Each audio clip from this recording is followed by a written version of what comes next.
I'm Karim Hitta Mayfield, and this is Community Champions of America, Behind the Ropes.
Like in my eyes was around that time coming up was, around that time it was before the murdering was occurring. It was still murdering going on, but not how it is right now. But it was sort of a culture in San Francisco at that time in the Fillmore district, more so like not gang violence and things of that sort, but it was a lot going on from. People slap boxing outside to, dogs, homeboys playing with their dogs. You had the guys remote control cars, dice games. It was like one of those movies that you would see like Paid in Full back in the days. And that was actually an enjoyable time for me coming up. I learned how to fight then. That's where I actually learned how to fight. And street fights back then. Going back to what I mentioned, it wasn't too many gang shootings, things of that sort. So around that time, it was a good upbringing. I'd say it was a good upbringing. I was able to learn a lot of things in the streets, and also not be really not endangering my life around that time until around my later teenage years. My father was in my life, but I would only see him like every other weekend. He lived in maybe a couple hours away from me, but he was definitely a influence in my life. And he actually is the one I'd say that made me try a lot of different things like that the young African Americans wouldn't try, like skiing. I knew how to ski. I knew how to play tennis. I knew how to play tennis. I ate organic food before it was popular, Right. And that was through my father, and he just sort of opened up my life to see different things as opposed to, But then again, my mother, on the other hand, was very creative. She's an entrepreneur, and she brought out a whole lot of creativity out of me, that I probably wouldn't have recognized myself. And just seeing her being an entrepreneur and seeing her being very innovating, that just helped me to be innovative also. And my grandmother, Elizabeth Chambers, she was she's just as every grandmother is. She's the matriarch, and she was certainly special. She gave me the history that's the untold history. She gave me some research, and she sacrificed her life to do research to find out the true people, the true us, for us to know who I am. Scripture says, know thyself. And she helped me to find out to know myself, and know that where I stem from, and she's always say, hey, you have a naval corps saying you stem from someone, and it's just proof, it's a lineage. And she had us research and find out of our lineage, and she was definitely a pivotal part of me being very spiritual, and just being, not necessarily just, I don't want to say religious, but spiritual, just a spiritual person, and not judging people on their color or creed, but judging them on the nature and their content and their spirit. So just coming up, it was a mixture of both worlds. I had so many things as in a worthy upbringing, and at the same time I had the streets too. So it was sort of sort of, I could say it was a yin and a yang, but then it started becoming unbalanced though once I started getting a little older, and because my friends was more of an influence than my parents was and my grandmother, because I was around that more than I was around them.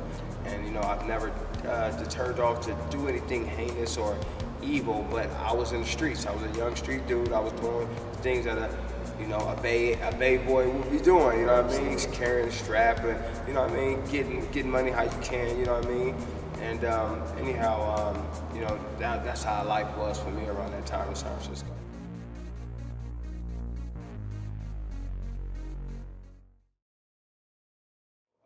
I never really thought about boxing, as in, watching fighters and wanted to come up and I want to be a fighter or whatever, but I was always a fighter in the streets where, I was never a bully by any means, but, I would fight. Like, if someone was like, oh, I want to fight him, I'd be like, nah, I'll fight you, like if they was calling someone out, that's what we would do. We would call people out, like if we were going against someone, other neighborhoods for whatever reason we were fighting for. And, I would be the first one to step out to fight. Well, me and my homeboy D-Fat, rest in peace, I gotta give homage to him, because he was a guy that would always fight, you know what I mean? And he inspired me because he would call on the biggest guys. But anyhow, a gym had opened in the Western District, Fillmore, at a continuation school right up the street in the basement. And a friend of mine named Amor had mentioned that it was a boxing gym, and I never really thought about boxing, and collegiately, professionally, or amateurly, as an amateur. And but like I said, I would fight in the streets, and I just, I was actually, I would protect bigger guys that was bigger than me in school. You know what I mean? Like I was a bully I would protect the guys from bullies. So it's funny because my cousin Ramad had brought up to me. He was like, Karim, you used to like to fight. I'm like, nah, I used to fight to fight. He was like, think about it, bro. You used to always want to take my fights. You always protect people. I'm like, I guess I did like to fight, But thinking of it, it's not like, hey, come on, you know what I mean? So it wasn't no ego thing. The gym had opened. A friend told me. I went up there. I asked him. I said, "Hey, let me get with a few guys in there." I'm like, "Let me fight, man." He was like, "It's called sparring, man, but ain't no sparring today. We only got bigger guys or whatever." And he was like, "Let me teach you the jab." I'm like, "Man, the one hand, what's that stuff? You do it." I'm like, "I need to, you know what I mean?" And he's like, "Man," he's like, all right, homeboy. His name is Johnny Mason. Rest in peace. He was like 80-year-old professional boxer. Put hands on him, man, and like literally dropped him like 2 times. And I was, man, the trainer, the OG trainer, he's like John Mason, he's like, homeboy, man, I ain't gonna change nothing about you, homeboy. I ain't gonna change nothing about you. And coming up then, I'm like, what do you mean? I know I got way more stuff to have to be better to, what do you mean he ain't gonna change nothing about me? But he was being as far as my style, as me being unorthodox and my power, so. Maybe just a month after that, I had begun to train. Actually a couple of months, and it was either me going to the streets, and revenge, going after somebody, or just leaving the streets alone and staying focused on that. And at that time, it was like I'm weighing things out, and I'm just like, but automatically as somebody being like that close to you, it's like a family member. You think of revenge, and of course, speaking to my parents and my family, it was like obviously they would even think that I would be thinking revenge. But what happened at his funeral, his brother came out and said something that like really affected me. And he was just like, he said, all the young homies after his speech, he said, I don't want you guys to do nothing. I don't want you. He said, let God take care of it. Easy, like he was pleading to us, and that really struck me. Like for him to say, I would be thinking him saying like, all the young homies, I'm thinking he say, let's go do this, you know what I mean? But for him to say that, it was like, whoa, like, all right, say no more, So that just inspired me to just start training and becoming more successful and fighting. And from amateurs, from doing good in amateurs to only having 20 fights to going to the Olympic trials with 20 fights. People told me I wouldn't make it that far. You'll never make it to the Olympic trials. These guys been training for the Olympics for their whole lives, you know. And I got the bronze medal in the Western trials with only 20 fights, you know what I mean? So that just inspired me to turn pro.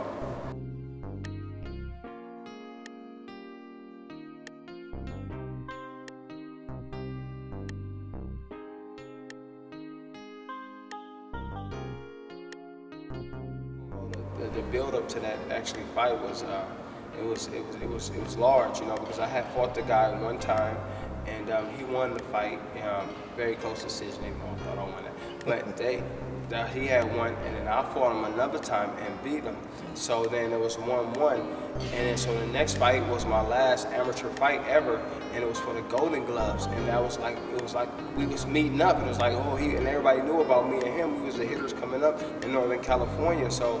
You know, it was, and then so anyways, it was just huge coming up to that fight because it was, as you mentioned, it was at the Civic Center, and this was a huge event. And his father actually promoted this event. He helped to make this event huge. That's why it was so big. His father was into all these, one of those tech guys or whatever. And anyways, this event was televised. It was on Comcast. He got flyers for each fighter, and it was a big event, man. Needless to say, but so. I'm going into my last amateur fight, man. It's the Golden Gloves, and as you have to make it to the, you can't just fight in the Golden Gloves. You have to make it every day to make it to the finals. So he made it one day, I made it one day. He made it one day, I made it one day. And then it was like we both made it to the finals. So it was like, oh, it's the last one. Let's do it. And man, it was just, it was a very historic moment for myself. You know?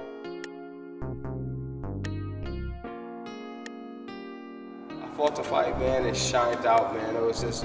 I shined out, and after I won, I did the get low. That's my Fillmore dance, coming from Fillmore. That's the dance we do where we get low. And I did the dance, man, the crowd went wow, man. So yeah, that stands out, and that's definitely a very memorable moment. You know, I had a few aliases coming up. I had Karim, I had K Steel, you know, and Hard Hitta came from, you know, it's funny because a friend of mine said one of my coach, Ben Batista, he says, well, I gave you that name, but then another friend of mine, there's a girl named, her name is Nicole MacGyver, she said she gave me the name, and it was from a fight, and I do think it was her though, because after the fight, the first time she saw me fight in Marin City, she said, she was like, man, you got some one. I had knocked the dude out. She was like, you got some one-hitter quitters. She was a friend of, she was a daughter of a friend. Anyhow, she's like, you got some one-hitter quitters, man. You a hard hitter, man. I'm gonna call you a hard hitter. So then, like, I started, that kind of caught on. And then I'm not sure if I told my coach that and he think he made that up. I don't know. So the name came from there. I was hitting hard, and yeah, that stuck with me. You know, starting off, I never thought that I would actually. I'm like, oh, well, I'll just do it. It was something to do. I won't have any fights. So after training, I ended up having a fight, and then I was just like, oh well. I was like, I won't turn pro. I'll never turn pro. I'm like, it's not what I actually want to do. And after being successful after all them years, I ended up turning pro. Event at in Oakland, and it was Robert Guerrero and Andre Ward was on it, if I'm not mistaken. And they offered me to fight on that card, man. I was just like, I literally wasn't thinking about turning pro. I was just, you know, and I ended up, they offered me to fight on that card, and I'm like, man, all these Olympic champs on here, like, you know, let me get on this card, and that just led me to, I had sponsors too, you know. I was known in the community just from a lot of the community service work that I do, and just, you know, speaking to youth and mentoring them, and just you know, not signing up to do it, just going over there and showing up, speaking to them, you know what I mean? Not like, it wasn't something that I signed up for. It was just like, let me go holler at the youngsters right quick. Or maybe in an area and randomly and just stop over here and holler at them like that. So, you know, I was known for that, and so I said that to say that I had sponsors and I had a lot of support. So once I did that, I seen, you know, people were supporting me, man. It just led me to keep wanting to continue to fight. It's certainly rigorous training. You know, you want to prepare for a fight. I'm training probably like 3 times a day, maybe 3 times a week you want to do that. You don't want to burn yourself out too much, but you know, a healthy body is just like a healthy machine. You know, for the most part, is if you put some gas, the wrong gas into a Ferrari, it's go putt. You know, so I'm putting, you know, I'm eating natural foods, and I'm eating. You know, my diet in particular is different strokes for different folks, but I like to stay with the like chicken and salads and things of that sort. You know, spinach and a lot of green vegetables. But I'm certainly juicing and, you know, drinking my beets and things, nasty stuff like that. It's pretty nasty. It's beets, ginger, garlic, clove, kale. It makes you go, but in the ring it makes you go. Overall, I'm training rigorously like 3 times a day. To answer your question, I switch it up. I try to switch it up from running to swimming. Tonight I'll be swimming. I did a little run today, and but I'll be swimming tonight. And I actually do some Bikram yoga also. And yeah, it's just for the most part just try to mix it up, just to be creative and give my body a rest, and because I don't want to plateau. Anything that you do is going to be hard. You know, it's going to be hard. Boxing is hard. You know, it's discipline, and you have to be courageous. You know, but I mean, those are lessons I've taken from boxing. That's lessons I would, you know, try to instill in someone that I'm speaking to. That those are the same type of obstacles that you're going to face in life overall. You know, and to be, you know. Average is just a state of mind, you know. Average and rich is a state of mind. As long I feel like you have to be rich in spirit, and at the same time you have to have some type of ends and some type of ends meet, you know, because all this just, you know, rich in spirit and not have no money, who wants to be broke, you know? But I feel if you're overall rich in spirit, that nothing but richness will come to you. And you may not be actually rich as in financial things, but you will be rich in spirit as in happy. You'll be happy, you'll have enough, you know? And some people, enough is not enough. Right. But as long as enough is enough for you, then, you know, everything will be okay. So, you know, going back to your question, I feel that that boxing has instilled a lot of discipline in myself, and I would just tell them it's 1,000 ways to the mountaintop, and but they're all going to be steps and obstacles. It's a hard step. It's all, you know, it's hurdles going up it. You know, regardless of how you get there, you know, as long as it's in a good way, a worthy way, it's going to be stepping regardless. It's not going to be no easy way to the top. So just keep moving.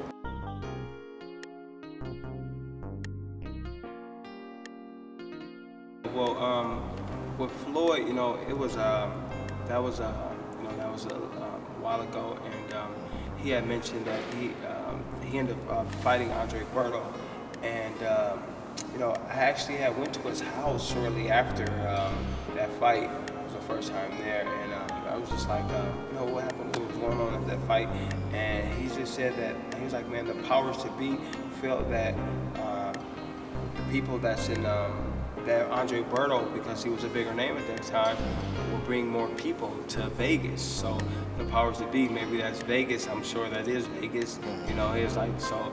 And what I told him is that, man, do you know how the Bay would have came up in that thing, man? We would have, the place wasn't even sold out there. Like, they were missing seats. Like, I know if I've had fall, the Bay was gonna come and represent, you know what I mean? And I was able to tell him that, but it looks like he's retired now, and he may be fighting some MMA guy named McGregor or whatever, but you know, he's a businessman for the most part, and I mean, my hat goes off to him for all that he's accomplished. And you know, I just honestly appreciate just even the fact that he would even mention my name out of thousands of fighters that's in the world, that he would mention my name. You know, he certainly made me a household name without even having to fight. He's made me a household name, so now people across the world know who Mayfield is, right, regardless of who they're hating, like, who the hell is this? Like, it was funny, someone left a comment like, Mayfield's been Googled, in the last week he's been Googled the most times that he's ever been Googled, like saying that, like, that ain't nothing. I'm like, oh, and I commented back like, yeah, exactly. I'm happy for it. You know what I mean? Like, you ain't saying nothing. You know what I mean? So like I said, he made me a household name, and he actually that was able for me. He helped me to actually be able to get a better promotional deal. So his mentality, it was like, it didn't matter how big them giants was, he was coming in to take them down. And I liked him for that reason, that part. And I mean, of course, you have to can't leave Ali out, and I would think he tops them all, for the most part. Ali was, a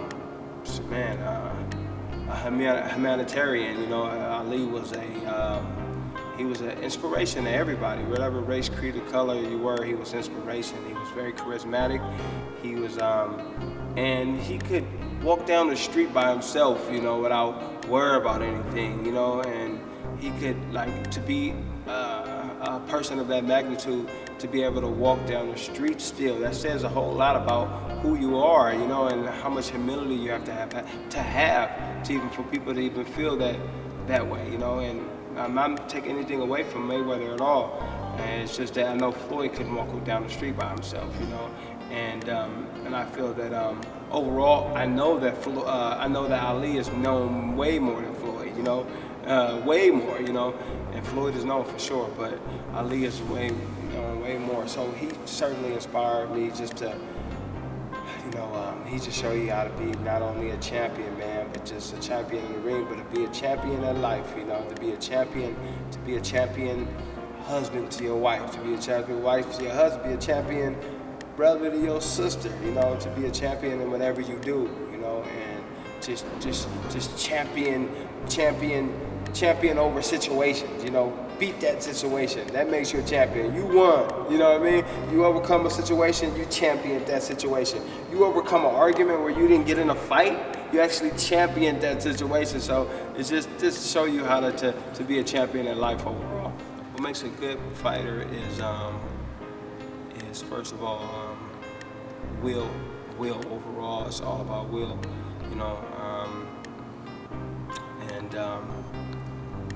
condition. Those are the first few things that you have to have, because you can have as many skills as you want, but if you don't have the will, as soon as you get punched or as soon as some adversity comes, you're going to crumble.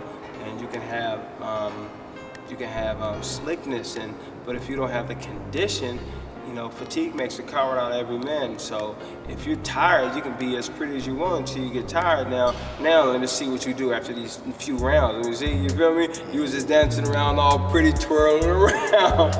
Now let me see what you do now, right? So you gonna start tuck, tail, and run. So those would be certainly the first few virtues, if I will, that you would have to possess. But then it comes, reflex, and power. Power is definitely a good thing to have in a fight, because if the guy's not afraid of you, he's gonna just keep coming through, But if you got some power, you can back him up a little bit. You can get him, and you can actually knock him out if need be. Of course, you want to get everybody out of there, but for the most part, you always have that puncher's chance. So, now if you don't possess those abilities, one can make up for another. If you don't have, just great power like that, your speed and reflexes could have you to be successful and to come out of fights unscathed. But overall, makes a great fighter is his feet work. Me and my boy just was talking, and I said, man, if James Brown was a fighter, he would have been he would have been a cold champion, man. Everyone would have been, and it's all about feet work. If you look at any of the greats, it's their feet work. And that's in any sport. When you got the great feet work, you the man. Just even thinking of fencing. If someone was fencing and a person that's slower and a person that's faster on his feet that can get to the target faster, they're going to be the better fighter, so the better fencer. And, so certainly feet work, having fast feet, good feet, and I think that makes more a complete fighter. I have an app that I'm coming out with. It's called Sports Connect Us, and it's going to connect all these athletes and also weekend warriors. If I will, together as in a connection. So say for instance, you want to go play game of pool. He made me pool. So you want to go play a game of tennis. You don't have your homeboy, he's faking on you. Let me hit up this app, see who's ready to play this game of tennis, you know? Let's see how we're going to connect. Let's see how I may go on a hike, but I don't want to feel like going by myself. Let me see who's ready to come with me. And let's see what's their fitness level is also. And to see, it's going to be connected to Facebook, and you'll be able to see what's going on. They'll have a rating if you were a butthole, if you were cool, you know what I mean? They can say, people don't like this guy, you're not going to necessarily want to hook up this person. Right. And that'll actually be out in the next 2 months. I have a shoe accessory. It's called skid plate. And what skid plate is, it attaches to the bottom of your shoe, and any shoe. And it's a plate with ferrocium steel. And what it does is when it's activated to blacktop or cement, it causes a very cool spark. So it's a lot of dancers and skateboarders and actually kids for general recreational purposes has been using it. So it's called skid plate. It's pretty neat. Working on a big manufacturer, right? Finding a big manufacturer locally now. But that's just a few things that I'm working on. Also got a program called Soul Champ that I'm working on also. My next accomplishment is I don't like to prophesize the fight, but I will tell you that I will be successful. I will be leaving the ring with my hand raised in victory. I'm getting low, doing the get low again. Hey, doing my hood dance, and that'll be certainly be my next accomplishment. And then moving forward from that, fighting if not a regional title, a world title. But I'm certainly ready, and just looking forward to that.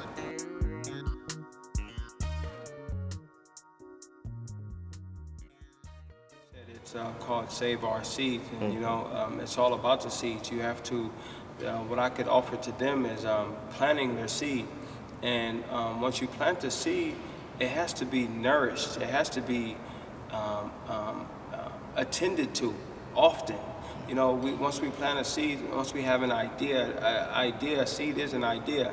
So once that seed is planted and you have an idea, you have to move forward toward it. And you can't let days without moisture and putting moisture to your plant, to your seed, if you expect it to grow. And regardless if it's you're not taking big steps, that doesn't mean you have to pour a whole lot of water.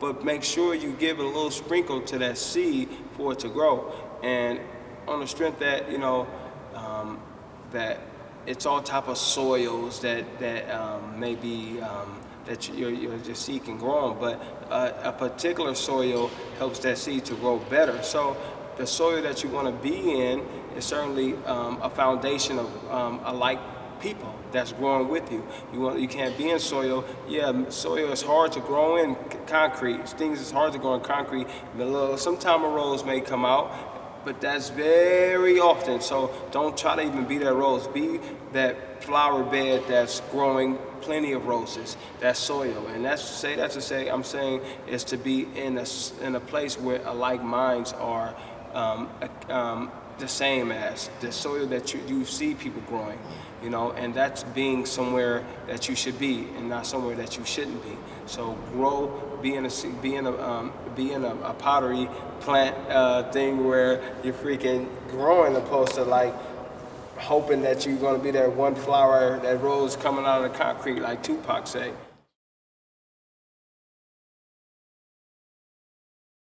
I'd say that life is measured on memories and experiences. So have great memories and experience a lot of things, different things that you wouldn't experience. You only live once. And hey, the money that you spent on doing nothing, go spend it on a vacation experience. It's all about experience. And overall, love your family, because they're the ones that love you, and they're the one that's been there for you. And love them, because if you can't find happiness within yourself, you won't find happiness outside. So truly, grow through life and don't just go through life.